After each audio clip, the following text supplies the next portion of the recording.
Next है बंध कोण, बॉन्ड एंगल।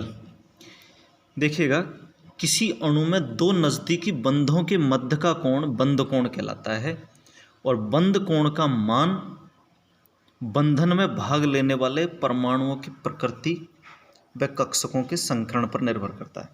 या हम दूसरे शब्दों में कह सकते हैं कि किसी भी अणु का जो बंध कोण का मान है उस अणु के केंद्रीय परमाणु के संकरण पर निर्भर करता है। माना कि अणु में संकरण sp3 है तो बंध कोण 109 डिग्री 28 मिनट का होगा, संकरण sp2 है तो बंध कोण 120 डिग्री का होगा और sp संकरण है तो बंध कोण 180 डिग्री के होगा। ये जो बंध कोण की स्थिति है ये आदर्श स्थिति है और आदर्श स्थिति तभी फॉलो होती है जब केंद्रीय परमाणु से जुड़े हुए सभी परमाणु एकदम समान हो। उस स्थिति में ये कंडीशन फॉलो होती है। जैसे देखिएगा, CH4 और CCl4 दोनों में कार्बन परमाणु पर संकरण sp3 है और चूंकि चारों बंधित परमाणु समान हैं, इनमें देखिएगा आप CH4 और CCl4 दोनों में कार्बन परमाणु पर संकरण sp3, चारों बंधित परमाणु समान है, अतः इनमें 109 डिग्री 28 मिनट का बंध कोण पाया जाता है। लेकिन यदि sp3 संकृत कार्बन से जुड़े हुए जो समूह हैं वो अलग अलग प्रकार के हो तो बंध कोण का मान विचलित हो जाता है। उदाहरण के रूप में देखिएगा आप, ये कार्बन है, कार्बन के साथ एक CH3, दो तो CH3 जुड़े हुए हैं, एक हाइड्रोजन और एक ब्रोमीन जुड़े हुए हैं, तो यहाँ पर आप देखिएगा बंध कोण 109 डिग्री 28 मिनट न होकर के 114 डिग्री हो जाता है। इसी प्रकार कार्बन के अतिरिक्त यदि अन्य परमाणु है जैसे नाइट्रोजन है, ऑक्सीजन है, सल्फर उपस्थित हो जिनके पास लोन पेयर है, उससे भी बंध कोण का मान परिवर्तित हो जाता है। देखिएगा आप, ये वाटर मॉलिक्यूल है, H2O है, H2S है, अमोनिया है, इन तीनों में केंद्रीय परमाणु पर संकरण तो sp3 है लेकिन लोन पेयर की उपस्थिति के कारण इनके बंध कोण के मान 104 डिग्री है, 92 डिग्री है, 106 डिग्री या 107 के आसपास होता है। नेक्स्ट है बंध ऊर्जा अथवा बंध सामर्थ्य, बॉन्ड एनर्जी अथवा बॉन्ड स्ट्रेंथ। यदि बंध ऊर्जा को परिभाषित करें हम तो एक सहसंयोजक बंध को तोड़कर दो उदासीन मूलकों को बनाने के लिए जितनी ऊर्जा की आवश्यकता होगी वह बंध ऊर्जा कहलाती है। अर्थात एक बंध को तोड़ने के लिए जो ऊर्जा चाहिए वो उसकी बंध ऊर्जा है। या दूसरे शब्दों में इसको ऐसे भी कह सकते हैं कि अलग अलग गैसीय परमाणुओं से एक बंध के निर्माण में जो ऊष्मा मुक्त होती है, जो ऊर्जा मुक्त होती है, वो भी बंध ऊर्जा कहलाती है। बंध ऊर्जा दो प्रकार की होती है। नंबर एक, वियोजन ऊर्जा।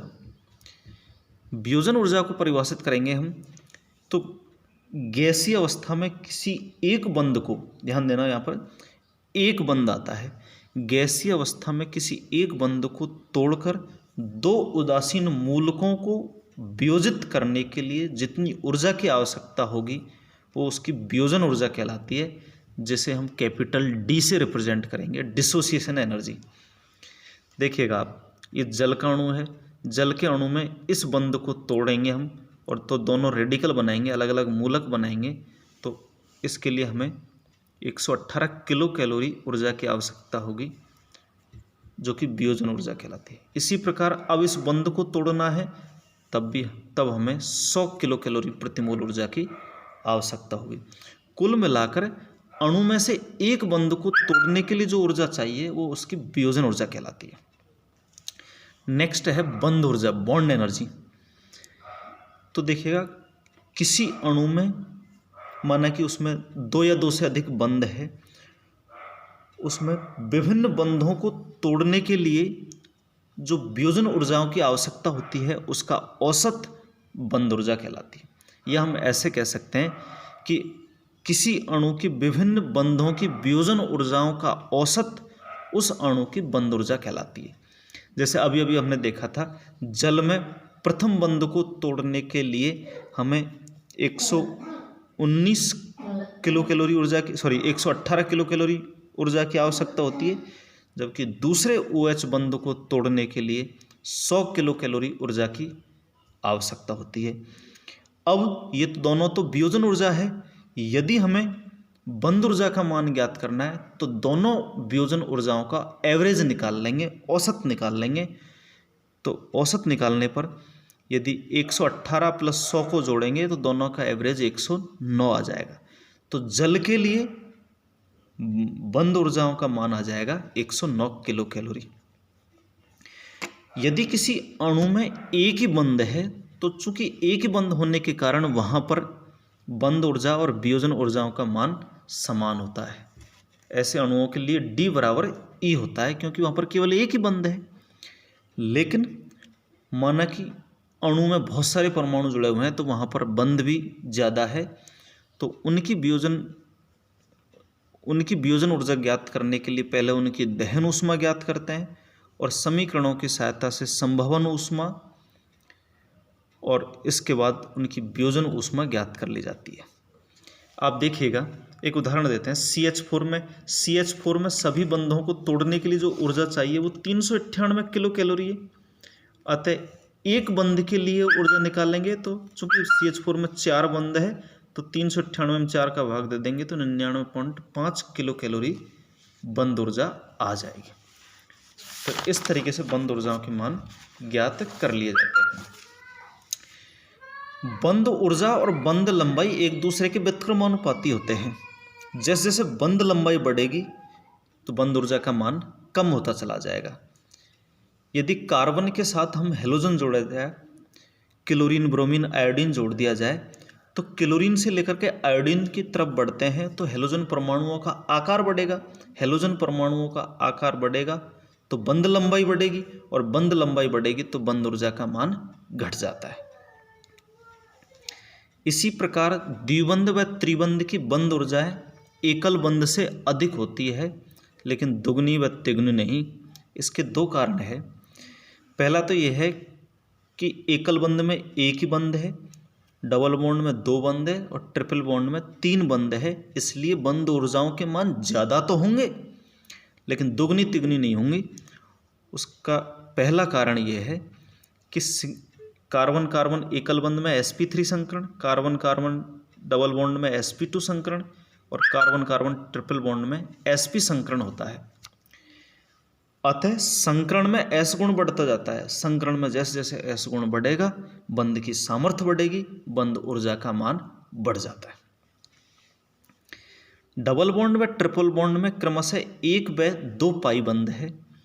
अब चूंकि सिग्मा बंध की तुलना में पाई बंध कमजोर होता है, अतः एकल बंध की तुलना में द्विबंध की बंध ऊर्जा का मान ज़्यादा तो है लेकिन दोगुना नहीं होता, क्योंकि पाई बंध सिग्मा बंध की तुलना में दुर्बल होता है।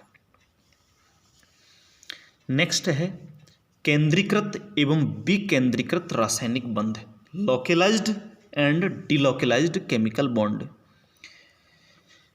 तो देखिएगा, कार्बनिक अणुओं में यदि कोई बंध 2 परमाणुओं के बीच में फिक्स है, 2 परमाणुओं के बीच में केंद्रीकृत है, तो उसको बोलते हैं हम केंद्रीकृत बंध, अर्थात वहाँ पर कोई अनुनाद नहीं होता है।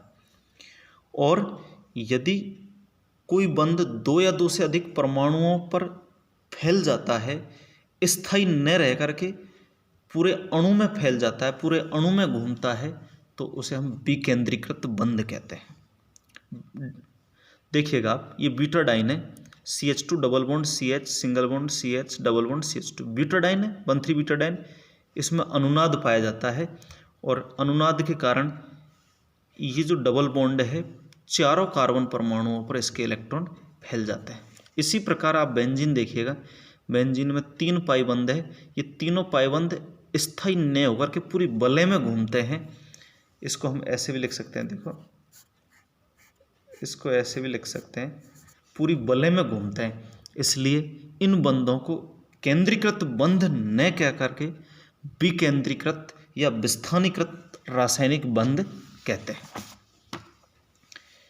Thank you.